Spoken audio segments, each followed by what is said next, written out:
చెప్తున్నాను నేను, జాగ్రత్తగా వినండి. లోకానికి ఆశలని ఎరేస్తుంది, లోకానికి పాపమని ఎరేస్తుంది, లోకానికి సంతోషాలని ఎరేస్తుంది. దేవుడి యొక్క పరిశుద్ధతలో నుండి నిన్ను తప్పిస్తుంది. లోకం ఎలాంటిది అంటే కాలుతున్న నిప్పు బొగ్గు లాంటిది. బొగ్గు కాలుతున్న బొగ్గును పట్టుకున్నాం అనుకోండి, చేతికి ఏమవుతుంది?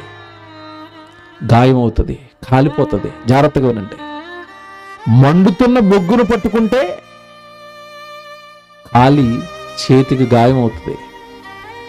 లోకం అలాంటిదే.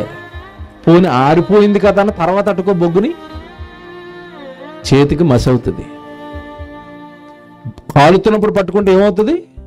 గాయం అవుతుంది. ఆరిపోయిన తర్వాత పట్టుకుంటే మసై నిన్ను నల్లగా చేస్తుంది. మొత్తం మీద లోకాన్ని నువ్వు ఎప్పుడు పట్టుకున్నా నీ బ్రతుకు మసి అయిపోద్ది అని అర్థం అనమాట. లోకం అలాంటిది, బొగ్గు లాంటిది. మండుతున్న ప్రమాదమే, ఆరిపోయినా ప్రమాదం.